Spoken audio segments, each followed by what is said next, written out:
कैसे तुम द्वारका में द्रौपदी की टेर सुनी, कैसे तुम गज काज नंगे पाँव धाए ना, कैसे तुम गणिका के अवगुण निवारे ना।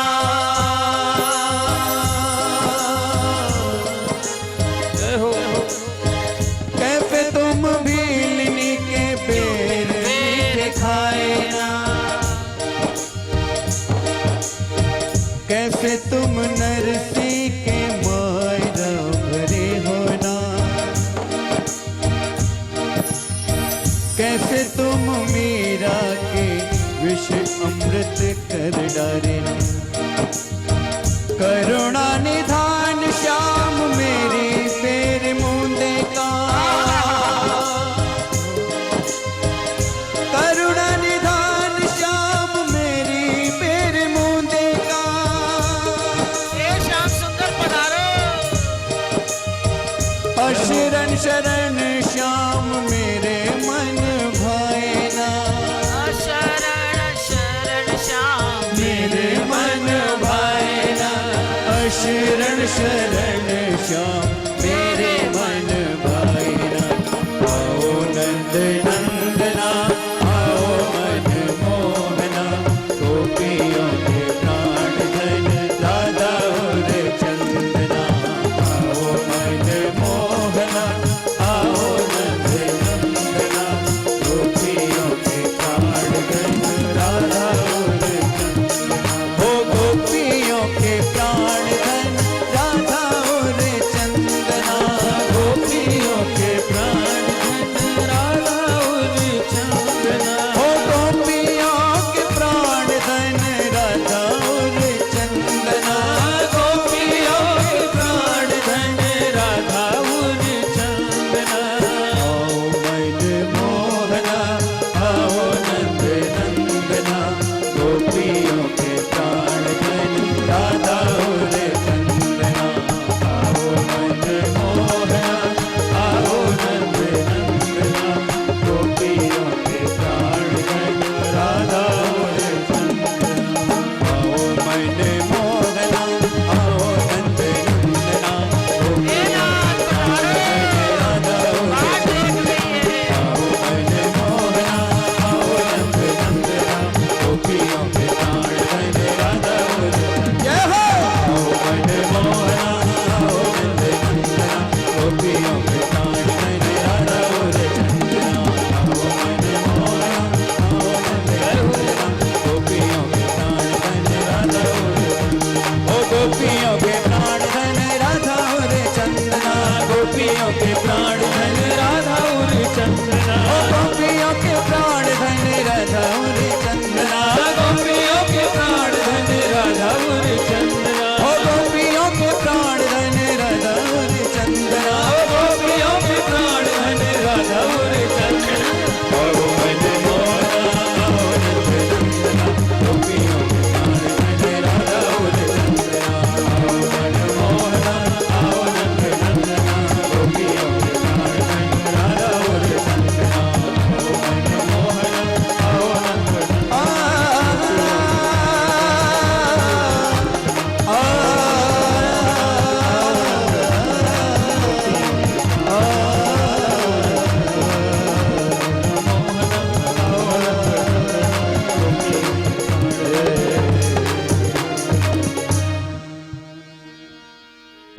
वाह वाह। नाहम वसामि वैकुंठ, कितनी कैसे पुकारा कैसे नहीं पुकारा। कीर्तन इतना अधिक द्रवित कर देता है। जब ठाकुर को पुकारते तो हृदय इतना द्रवित कि प्रभु से रहा नहीं जाता।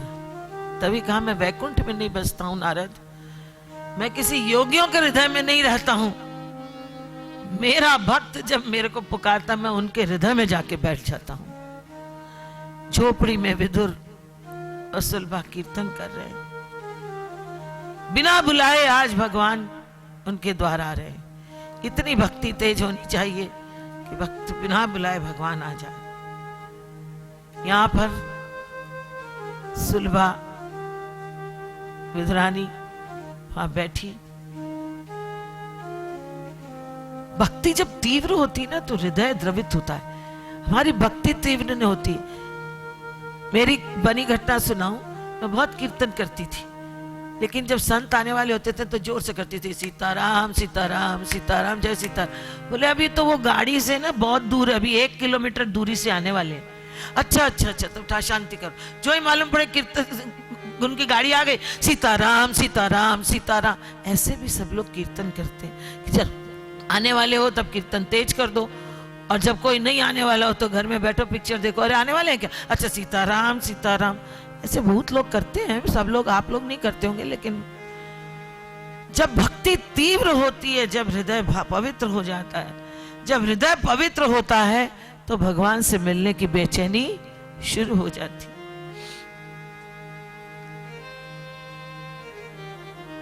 भगवान आने वाले होते हैं ना तो ऐसा लगता है मेरे पास क्या है जिससे मैं सेवा करूं, मेरे पास तो कुछ भी नहीं है जिससे मैं उनकी सेवा कर सकती हूँ। अरे भगवान क्या, भगवान के भक्त भी घर में आते हैं तो ऐसा लगता है, संत आते थे तो ऐसा लगता था मैं क्या दे सकती हूँ, उन्होंने मुझे बहुत कुछ दिया है। मैं उनके मैंने कहा, मैं एक दफे पूछी कि मैं स्वामी जी मेरे गुरुदेव को क्या दे सकती हूँ, इस रोम रोम में जो कुछ भरा है सब महाराज जी का भरा हुआ है, मेरे गुरुदेव का भरा हुआ, मैं उन्हें क्या दूं जिससे कि मैं उनके ऋण से उऋण हूं। तो मेरे को बहुत सुंदर गुरुजी ने बताया, अहोभाव, बस अहोभाव दे दें कि आपके कारण से ये सब मिला है। वैसे विदुर जी भी यही कह रहे हैं कि जो कुछ है मैं भगवान को क्या सुख दे सकता हूं।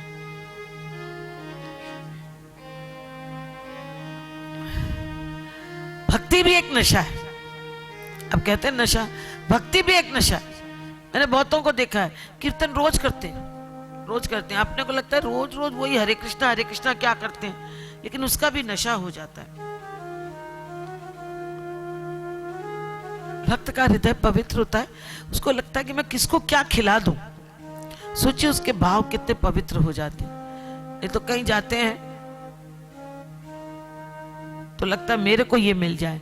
एक जगह मंदिर में बहुत भीड़ थी, वृंदावन में मैं थी, तो चरणामृत दे रहे थे, तो ऐसा लग रहा था अरे भाई वो आ रहे हैं रास्ते से, आपको भी दे देंगे। सब उठ के स्वामी स्वामी स्वामी, अरे उसके पास इतने हाथ पहुंच रहे हैं, वो तो इतनी दूर नहीं पहुंच सकता, लेकिन लोगों को लगता है कि जैसे हम रह जाएंगे।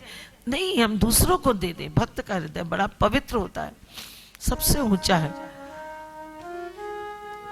भगवान को भूख नहीं लगती है, जब भक्त को खिलाने की इच्छा होती है तब भगवान को भूख लगती है। लोग पूछते हैं भगवान को भूख कब लगती है, भक्त को जब खिलाने की इच्छा हो उसी समय भगवान को भूख लगने लगती है। आज भगवान विदुर जी के द्वार पे खटखटा रहे हैं, चाचा जी, चाचा जी दरवाजा खोलो, मैं आ गया हूं। विदुरानी तब भी नहीं उठी, अपने कीर्तन में आओ नंद नंदन आओ मन बोलना गोपी धन प्राण धन, मेरे यहाँ कब आएंगे, मेरे हाथ से कुछ खाएंगे। उन्होंने भोजन नहीं किया, मैं तुम्हारे द्वार आया हूं। भाव के भूखे हैं भगवान, भाव ही एक सार है, भाव से मुझको भजे तो भव से बेड़ा पार। आज भाव के खाना, भाव का भोजन लेने के लिए भगवान विदुर के आए हैं। ईश्वर कभी भूखे नहीं होते, ईश्वर तृप्त हैं, किंतु जब हृदय प्रेम से भर जाता है, जब नेत्रों से आंसू निकलने लगते हैं, तो भगवान उसे पीने आ जाते हैं। निराकार भी साकार हो जाए, पति पत्नी के बीच। आज कितनी बड़ी बात है कि भगवान चला करके, नहीं बुला करके, चला करके, और किसके घर पाहुना आए हैं। आज हरि आए, आज हरि आए विदुर घर पाहुना, आज हरि आए विदुर घर पाहुना, आज हरि आए विदुर घर पाहुना, आज हरि आए विदुर घर पाहुना, आज हरि आए, आज हरि आए, आज हरि आए, आज हरि आए विदुर घर पावना, आज हरि आए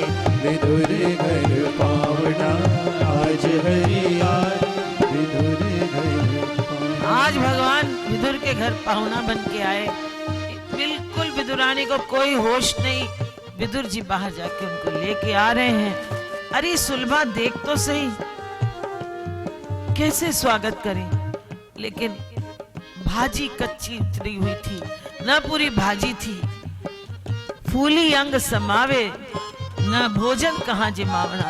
अरे वो तो इतनी फूली संग समा गई कि उसको यही नहीं समझ में आया कि मैं भोजन क्या जिमा रही हूँ। केले काटने लगी, केले का छिलका उतारने लगी और केले के छिलके ठाकुर जी के हाथ में दे दिया और केला नीचे डाल दिया। इससे ज्यादा और क्या बावरी हो जाएगी।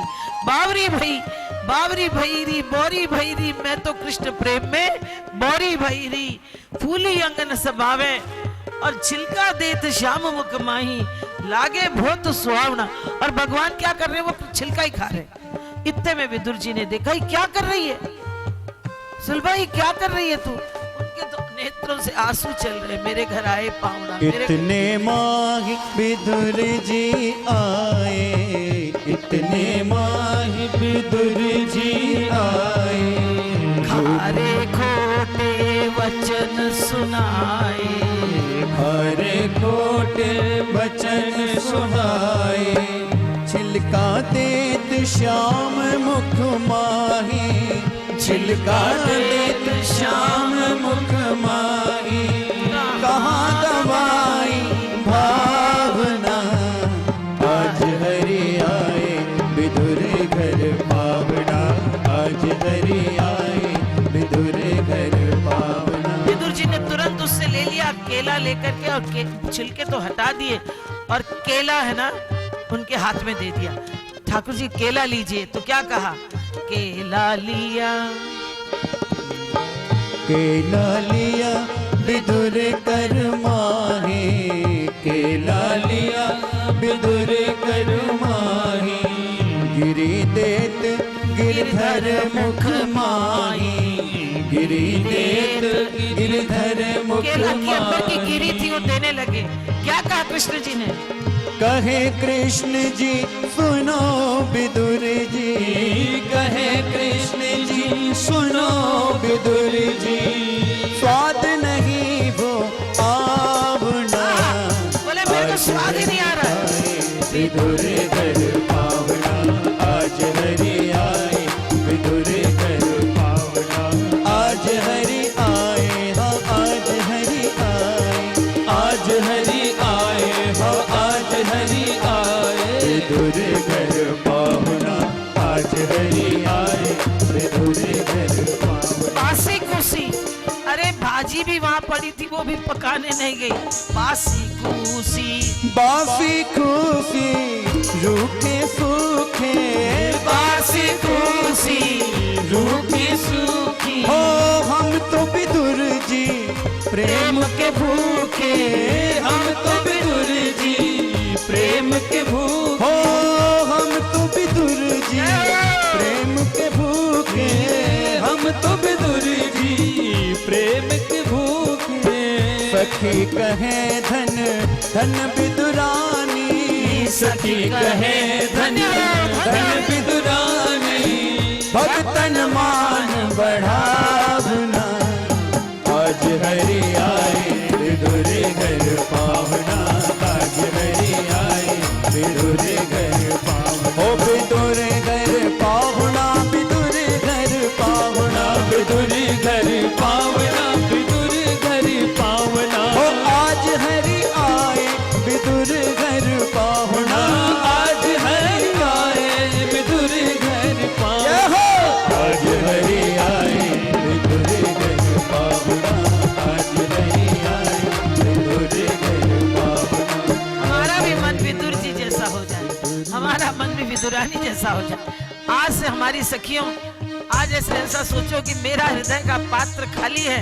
आज यहाँ से जाने के बाद ठाकुर जी से यही कहिएगा, ऐसी कोई भाजी, ऐसा कोई केला का छिलका, ऐसा कोई केला, ऐसा हमारे से भी प्रभु आप पाओ। कृष्ण है, कृष्ण है, कृष्ण है, कृष्ण है, कृष्ण है, कृष्ण है, कृष्ण है, कृष्ण है। राधे राधे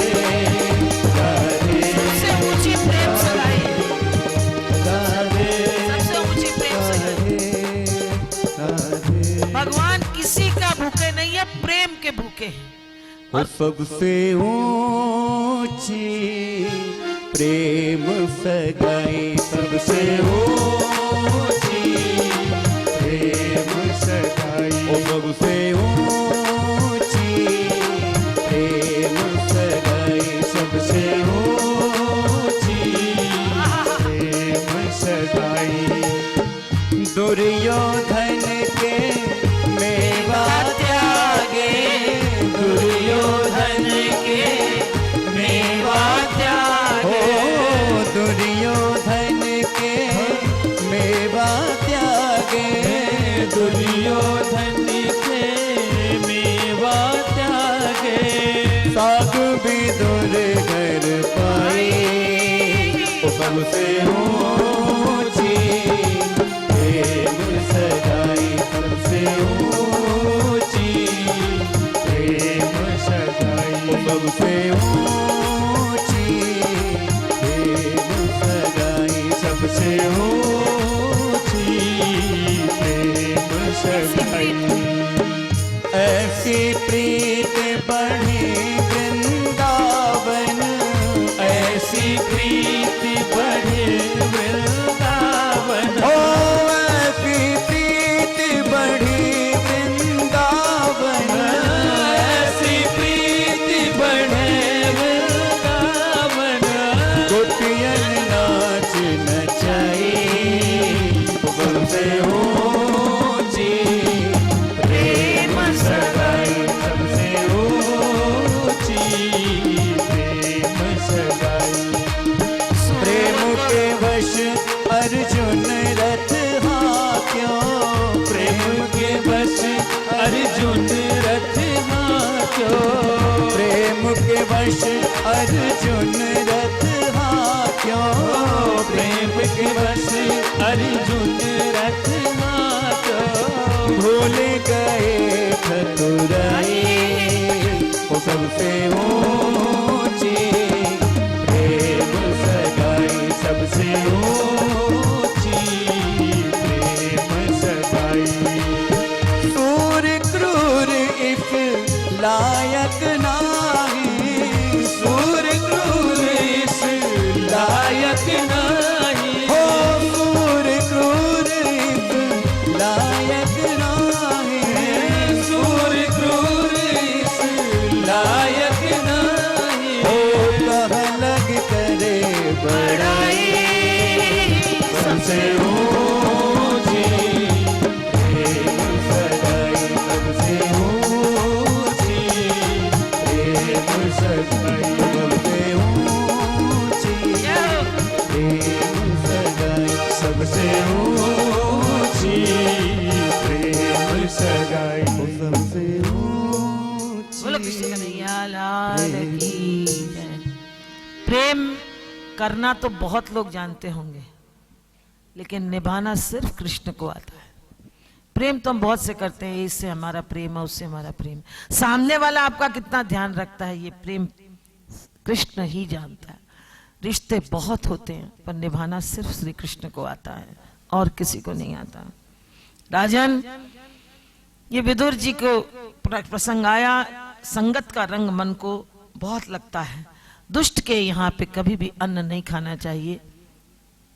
कल भी हमने बताया कि दुर्योधन के यहाँ अन्न खा करके द्रौपदी को न्याय दिलाने में भीष्म असफल हो गए थे। इसलिए कभी दुष्ट के यहाँ, पापी के यहाँ अन्न नहीं खाना चाहिए। सत्संग से जीवन उजागर होता है और कुसंग से भ्रष्ट होता है। हमारे स्वामी जी कहा करते थे, सत्संग नहीं मिल रहा बेटा, बोले संत कट्ठा मिल रहा है।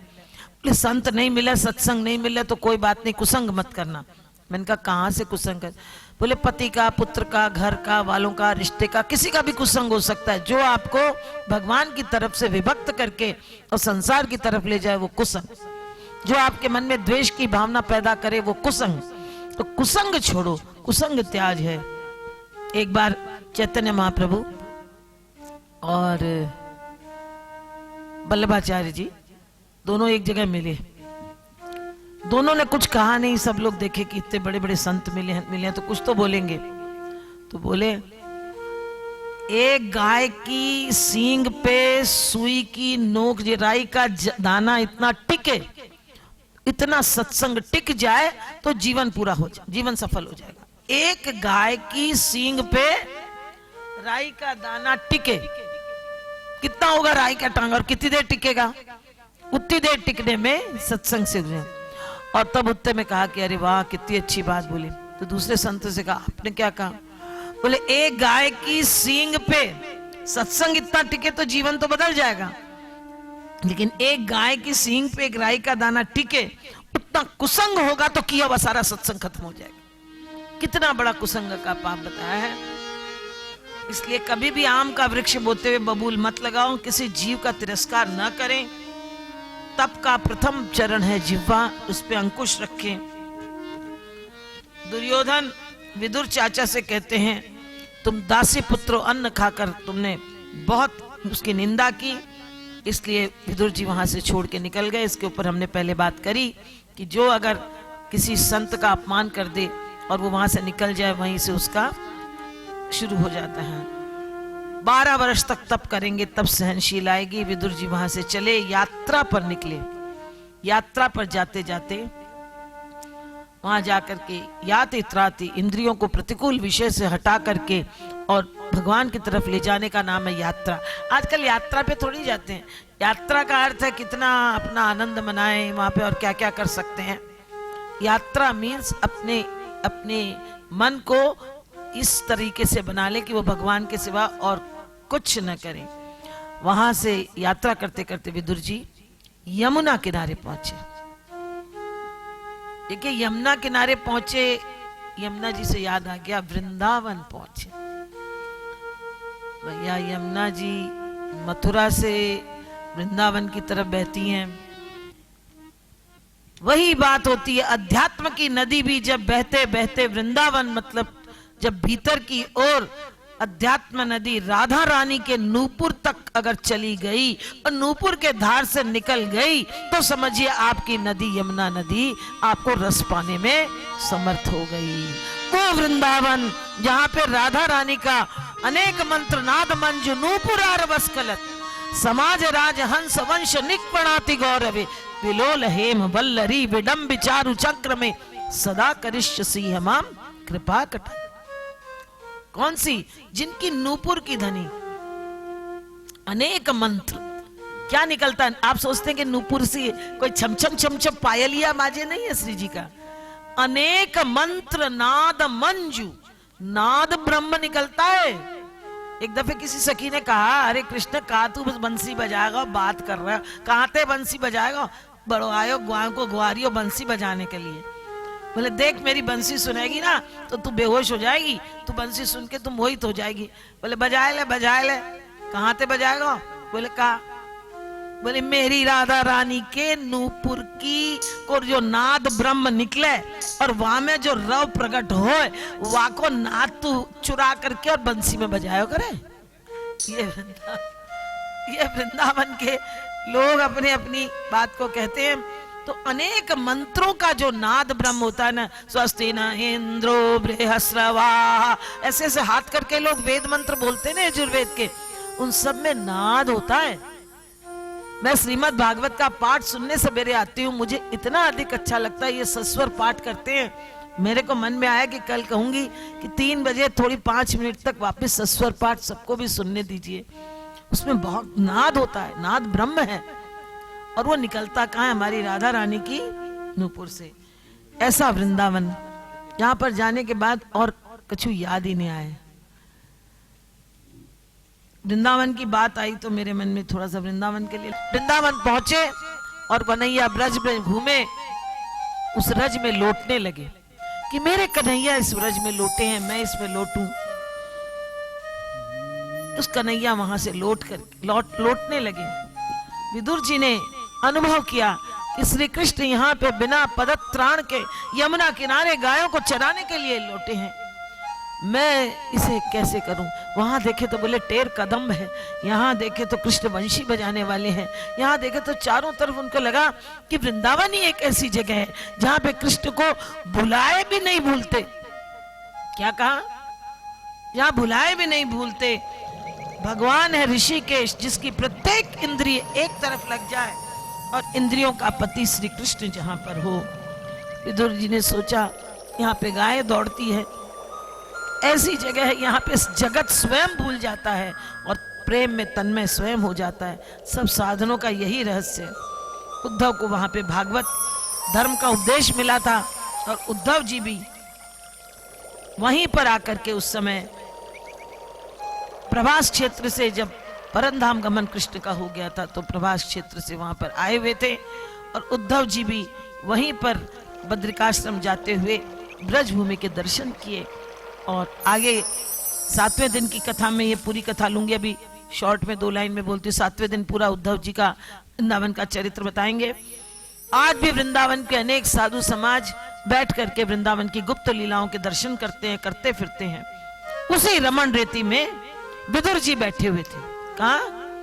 वृंदावन की रमन रेती में विदुर जी बैठे हुए थे और वहां से विदुर जी ने जब आंखें खोली तो सामने उद्धव जी के दर्शन हुए। उद्धव जी ने उन्हें प्रणाम किया और यहां से विदुर जी ने उन्हें प्रणाम किया। 4 मिले 64 खिले, 20 रहे कर जोड़, हरिजन सो हरिजन मिले, खिल गए 7 करोड़।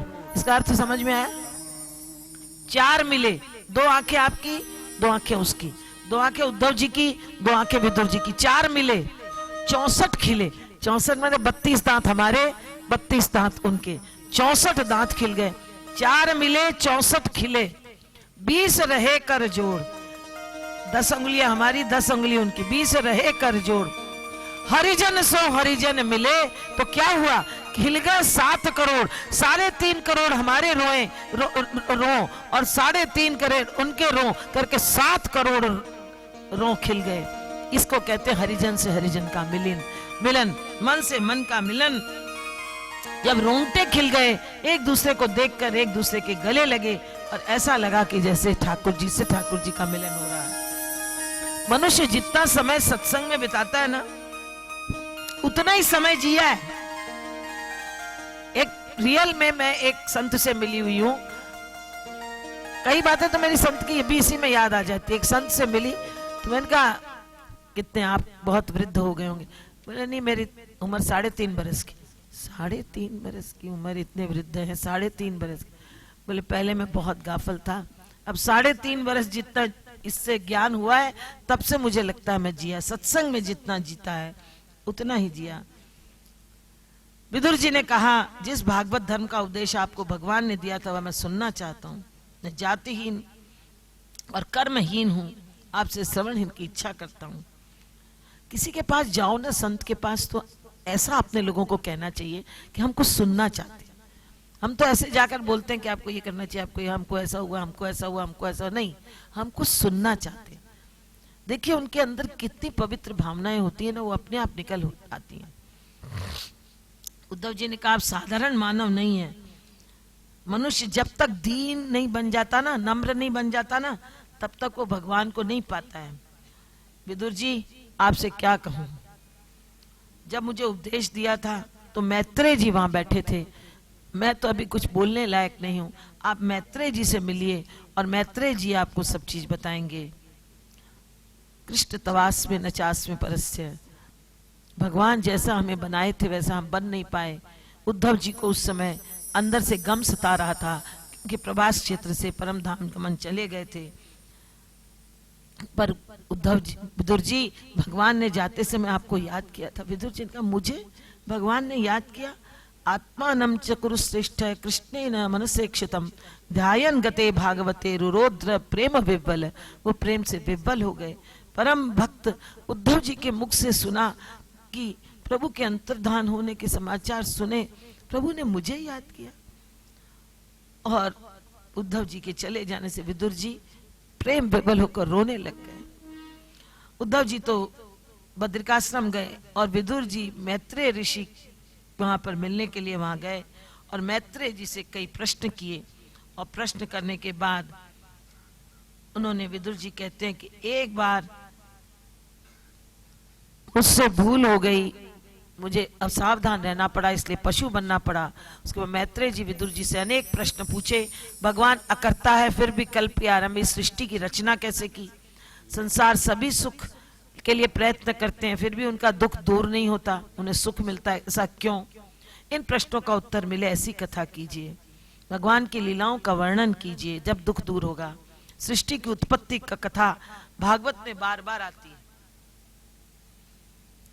एको हाँ बहुत श्याम है भगवान की, अभी थोड़ी दिन पहले भी द्वितीय स्कंद में भी सृष्टि की उत्पत्ति की कथा आई। ब्रह्मा जी ने सृष्टि का निर्माण किया, प्रथम हुए स्वयंभू मनु।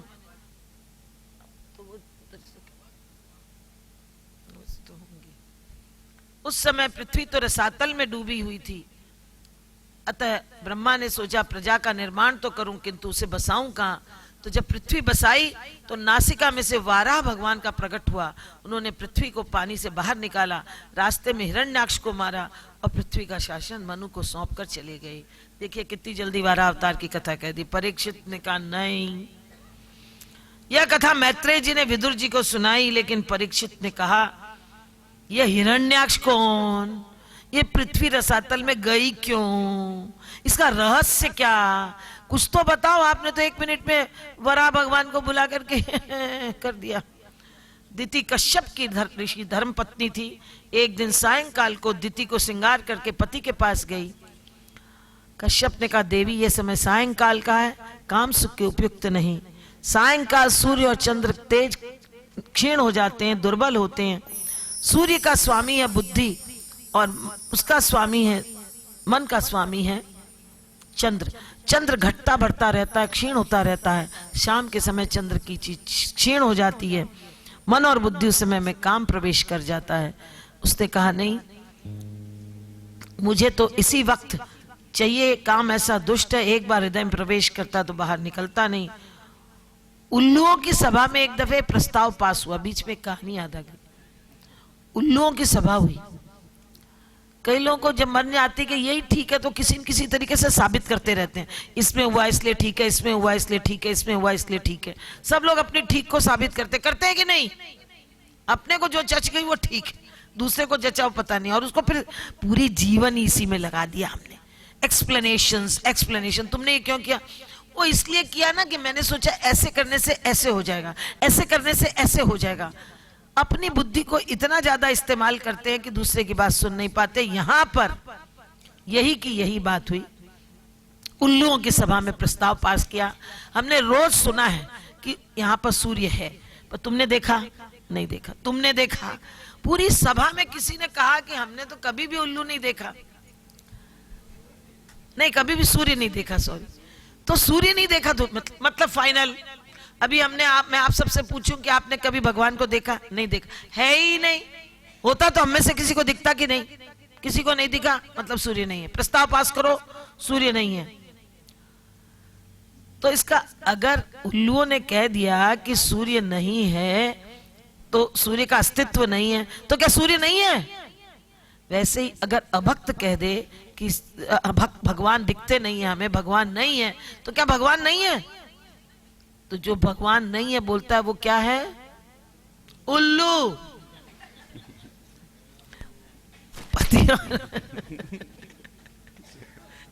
देखिए हमें तो ऐसा लगता है, अरे भाई तुमने नहीं देखा। कई लोग बोले हमने बहुत पढ़ा है, ऐसा नहीं हो सकता। तो मैंने उनसे पूछा, मैंने कहा साइंस में आया है तो पहले मुझसे कहा गया था कि कभी पुष्पक विमान हुआ ही नहीं। अरे भाई वो आज यंत्र युग है, उस समय मंत्र युग था। अगर यंत्र से रोज आज मोबाइल हो सकता है, कंप्यूटर हो सकता है, आज से 25 वर्ष पहले था, आज हो गया तो आप मानने लगे। वैसे ही उस समय आज मंत्र इतने प्रबल नहीं है कि मंत्र से हम कुछ प्रकट कर सकें।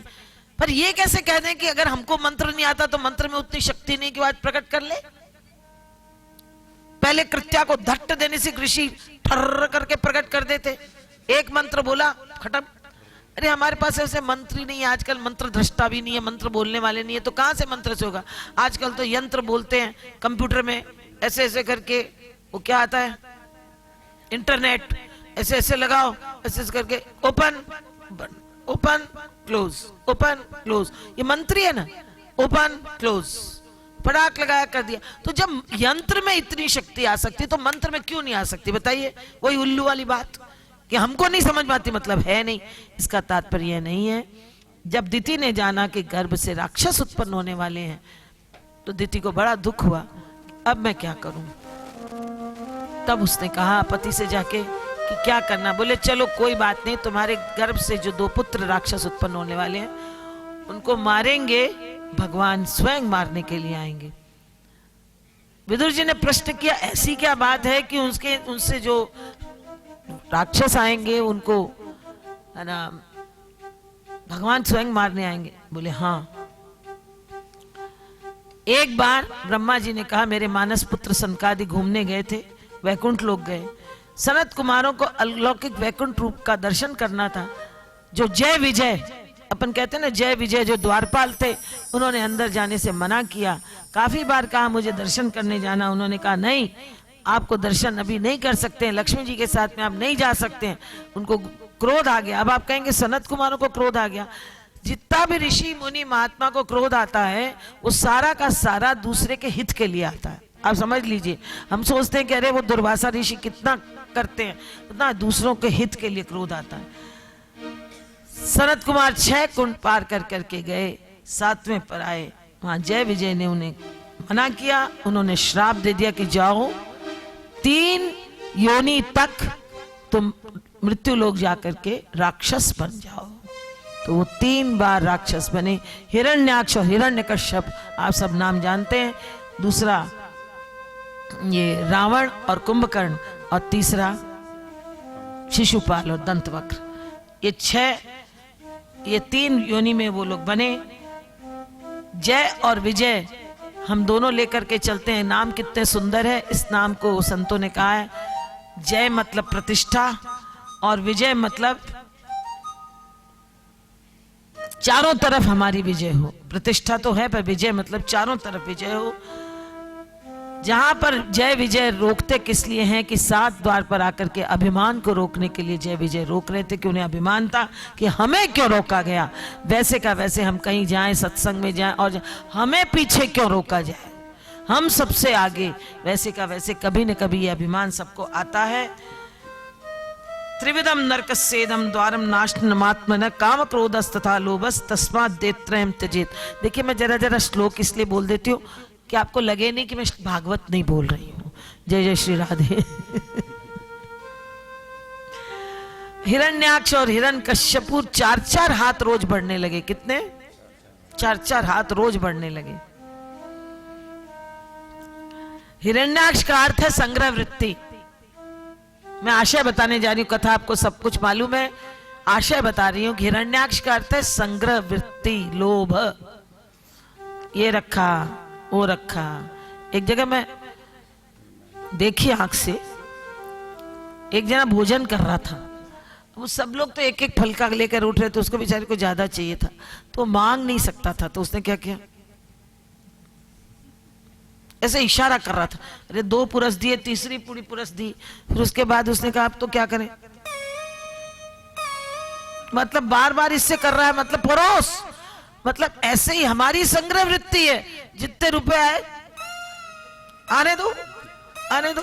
किसी के यहाँ जाते हैं, किसी को पूछने जाते हैं कि भैया कितने रुपए का सौदा हुआ, 100 क्या 200 तो कर ही दो, 200 क्या 500 तो कर ही दो। हमारी संग्रह वृत्ति कभी नहीं जाती। और कोई किसी को रुपया देने आवे तो दूसरे को, हमको 500 रुपया दिया और दूसरे को 1000 दे दिया ना, तो 500 की खुशी कभी नहीं होगी, कभी नहीं होगी। उसको 1000 दिए, मेरे को खाली 500 दिए। अरे 500 तो तेरे बाप के नहीं थे, वो तो दिए, उसकी तो खुशी बना। संग्रह वृत्ति, उसके 500 तो मेरे भी 1000। ये संग्रह वृत्ति का नाम है हिरण्याक्ष। जो लोभ है 4-4 हाथ रोज बढ़ता है। जिम प्रति लाभ लोभ अधिकाई, लोभ बढ़ता ही नहीं है। पहले थोड़े से रुपयों में रहते थे। एक मजाक की बात कह दूं, मजाक की, माफ करिएगा। एक दफे मैं, वृंदावन की बात है, कई लोग बैठे, 500 करोड़ की पार्टी है, 200 करोड़ की पार्टी है, 1000 करोड़ की पार्टी है, 2000 करोड़ की पार्टी है, फला तो इतने करोड़ की पार्टी है, इतने करोड़ की पार्टी। मैं बोले इतने करोड़ की पार्टी देखकर आवा रोटी के खावे, रोटी में खावा भी से भी कमती खावे। और बोले दवाइयां कितनी लेवे, बोले सुबह से लेकर रात तक दवाइयां को ज्यादा भोजन करे। और बोले क्या करे, बोले टेलीफोन पर रुपया इकट्ठा करे। हमारा बैंक बैलेंस कितना हुआ, ठीक है, नींद अच्छी आएगी, बैंक बैलेंस बढ़ा हुआ है। रुपया दिन भर में कितना खर्च करे, हमसे भी कम। क्योंकि घर में बहुत रुपया होएगा, समझो एक बहुत 2000 1000 करोड़ की पार्टी से भी मेरा भी काम पड़ा है भाई। तो उनके यहाँ पे गई तो देखी तो भोजन का समय हो गया था, मैं नाम नहीं बोलती हूँ, भोजन का समय हो गया था। यही जिमी है, यही जिमी है। मैंने कहा ठीक है भाई चलो जिम लेते। थाली में आए तो 3 उबली सब्जी फलका।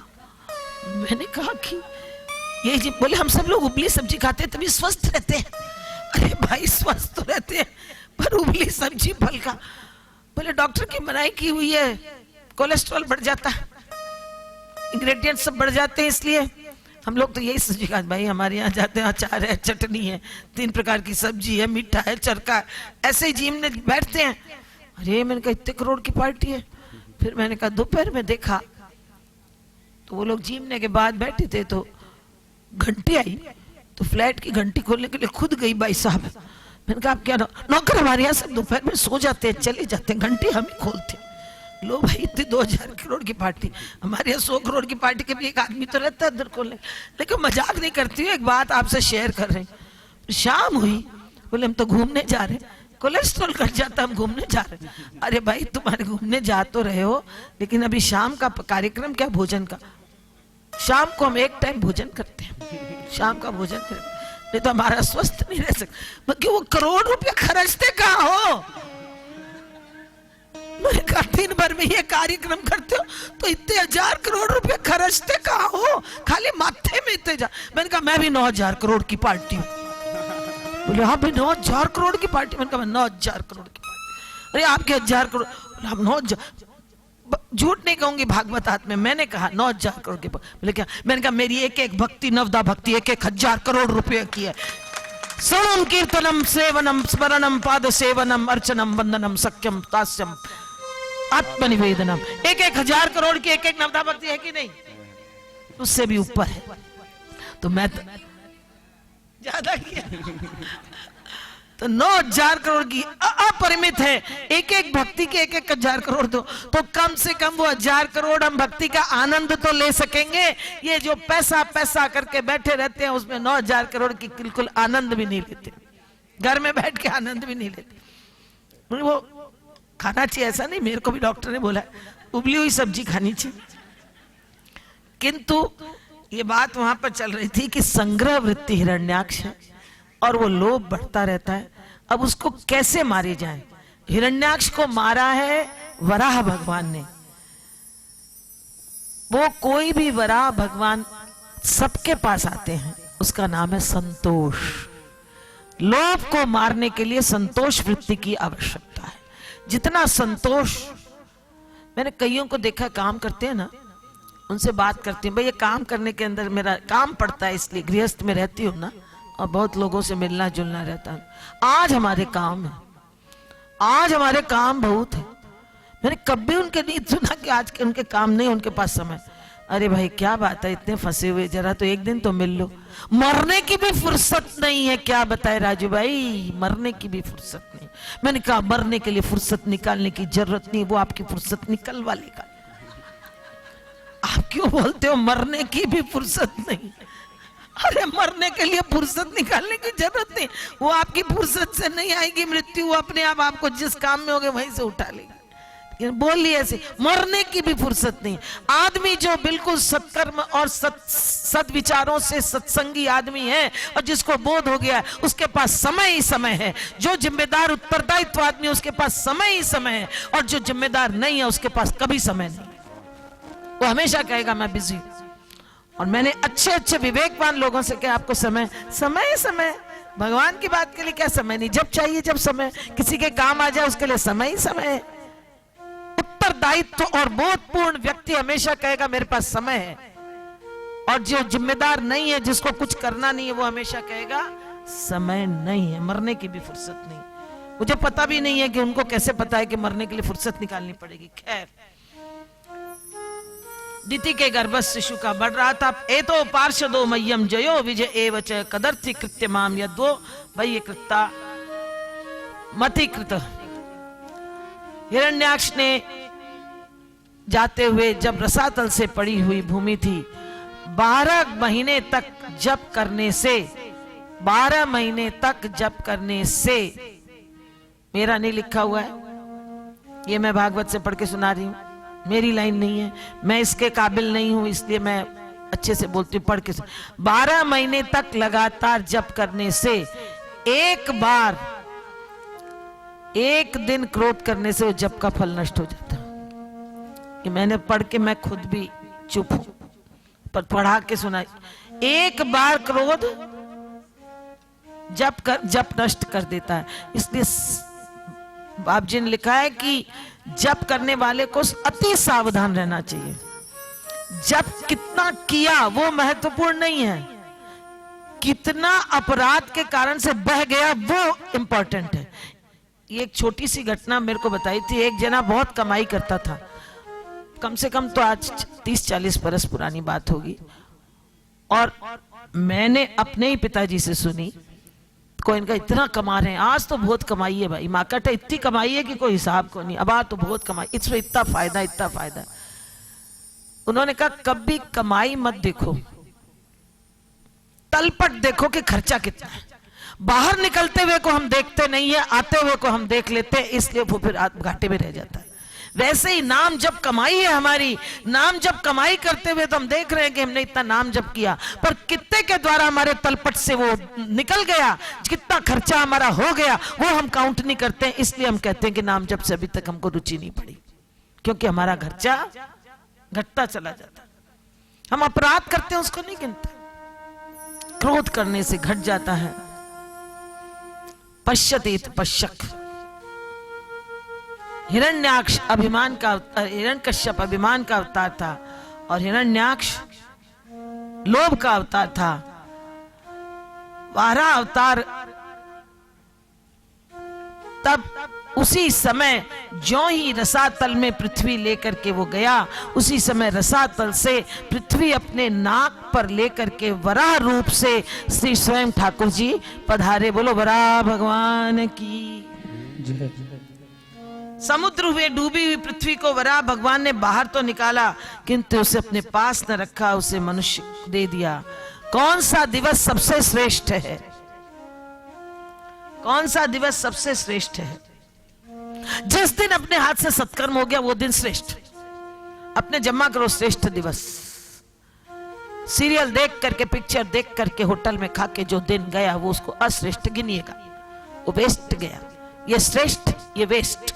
अपने श्रेष्ठ वेस्ट का हिसाब लगा लो कि कौन सा श्रेष्ठ कौन सा वेस्ट। हिरण्याक्ष समुद्र में, वाराह भगवान यज्ञ के अवतार हैं।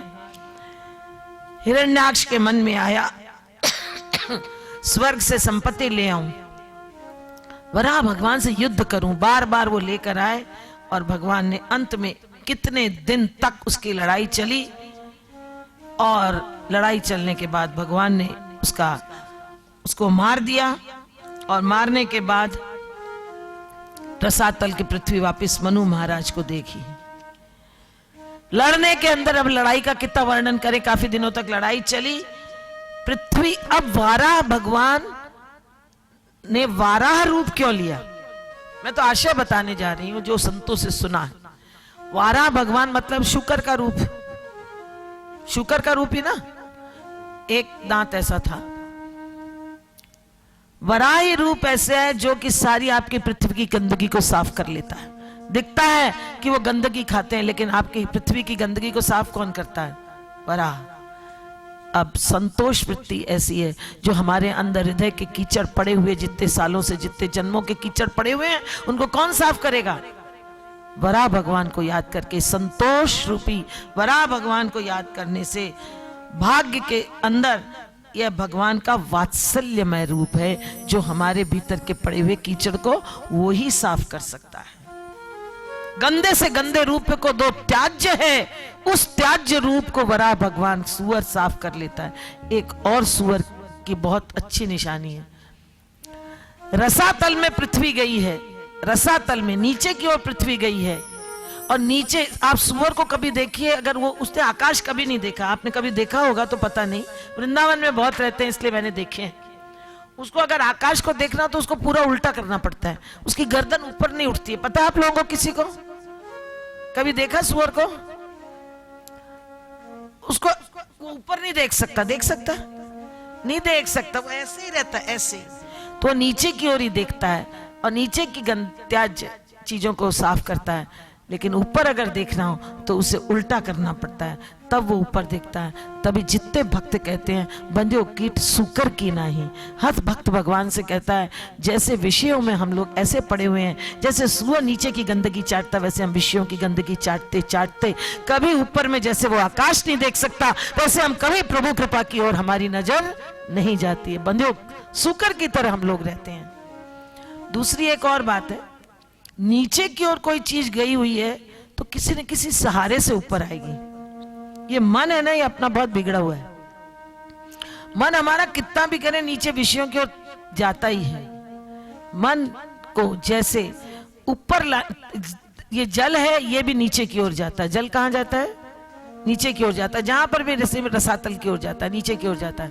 तो जल को ऊपर लाने के लिए जैसे यंत्र की आवश्यकता होती है तब जल ऊपर चढ़ता है, वैसे ही मन को भी भीतर से नीचे से ऊपर लाने के लिए मंत्र की आवश्यकता पड़ती है जब मन ऊपर आता है। तो हमेशा से मन को ऊपर लाने के लिए मंत्र की आवश्यकता है, भगवान नाम की आवश्यकता है, तब मन ऊपर आता है। अब हम आज आ रहे हैं आज का मुख्य विषय, कपिल गीता।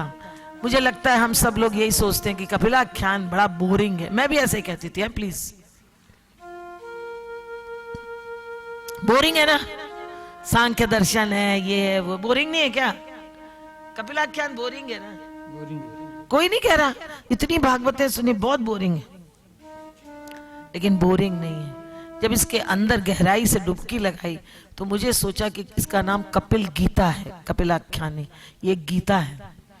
कपिल देव जी ने ऐसा कुछ भी नहीं दिया जो हमने गीता में नहीं पढ़ा हो। कपिल देव जी का जितना जो उपदेश है वो सब के सब गीता में है, वो सब के सब भगवत गीता में हमें पसंद आते हैं, वैसे हैं। भक्ति की महिमा बताई है, इसलिए कपिल देव जी की गीता आज मेरी प्रार्थना है हम सब ध्यान से सुने और उसको ग्रहण करें, क्योंकि मुझे अब, पहले नहीं, अब कपिल गीता मुझे बहुत प्रिय लगने लगी है। वो हमारे जीवन की गीता है, हमारे जीवन की डिक्शनरी है, हमारे जीवन की एनसाइक्लोपीडिया है, जो हमारे रोज काम आवे। स्वयंभू मनु की रानी का नाम शत्रुपा था। मनु महाराज के 2 पुत्र थे, प्रियवत और उत्तानपाद। उनकी 3 कन्याएं थी, आकृति, देवहूति तथा प्रसूति। आकृति की रुचि से देवहूति का करदम से विवाह हुआ। मैत्रेय जी मुझे करदम और देवहूति की वंश की पूरी कथा सुनाइए। पूरी कथा सुनाने के लिए उन्होंने बताया कि देवहूति कैसी थी। करदम ऋषि सारा दिवस तप करते थे। पहले तो करदम नाम से सुन लीजिए और देवहूति नाम का अपन सोच लेते हैं। भागवत में नाम में भी अर्थ भरा हुआ है। मेरे को लगता है कि कोई भी चीज भागवत में ऐसा एक शब्द भी नहीं वापरा है, तो संस्कृत इतनी आती नहीं है मेरे को, एक भी चीज ऐसी नहीं जिसके अर्थ में नहीं जाते हैं। ये लोग रिसर्च करते हैं, प्रोजेक्ट बनाते हैं बच्चे, तो मैं देखती हूँ एक अर्थ के अंदर घुसते जाते हैं। वैसे श्रीमद् भागवत में भी सब घुसने का ही, घुसपैठ ही चीज है। देवहूति जैसी नारी होना भी मुश्किल है और करदम जैसे पति होना भी मुश्किल है। सबसे पहले श्रीमद् भागवत में गृहस्थ धर्म की शिक्षा दी है कि करदम जी और देवहूति का गृहस्थ धर्म कैसा था, उनकी गृहस्थी कैसी थी। सीधा कपिल देव जी तक नहीं आए, पहले गृहस्थी बताई है।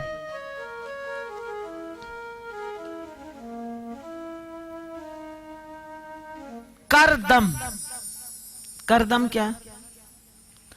दम कर, दम मतलब संयम कर। किस पे? इंद्रियों पे संयम करे, वो करदम। जिसका इंद्रियों पे संयम हो वो करदम। देवहूति, जो देवों की आहुति लगाए, बुला करके बुला सके, वो देवहूति। तो जो देवों को बुला सके और जो कर सके वो करदम। अब देवहूति कैसी थी और उनका गृहस्थ कैसा था। राजा मनु ने देवहूति की शादी कर्दम ऋषि से की। कहां राजा की पत्नी, क्या राजा की बेटी, और कहां कर्दम ऋषि। ऋषि और जब भी झोपड़ी में रहने वाले, पर पहले ही राजा ये देखते थे कि मेरी बेटी का आगे भविष्य कितना अधिक सुंदर हो। सुंदर मतलब यहां से सुंदर हो, कहां से, पैसे से नहीं, यहां से सुंदर हो। वहां से सुंदर के लिए उन्होंने उनकी शादी करी। अकेला पुरुष या अकेली स्त्री आगे नहीं बढ़ सकती। यह सबसे पहला गृहस्थ धर्म का नमूना कर्दम ऋषि को देकर के, देवहूति को देकर के, देवहूति ने शब्द भी नहीं लगाया कि मेरी शादी यहाँ कैसे। आजकल की होती तो घर छोड़ छाड़ के आ जाती, पहले तो करती नहीं, कर लेती तो आ जाती। नाविक जैसे अकेला संसार पार नहीं कर सकता, वैसे पति पत्नी दोनों एक समान नहीं हो तो गृहस्थ धर्म अच्छा नहीं चल सकता। स्त्री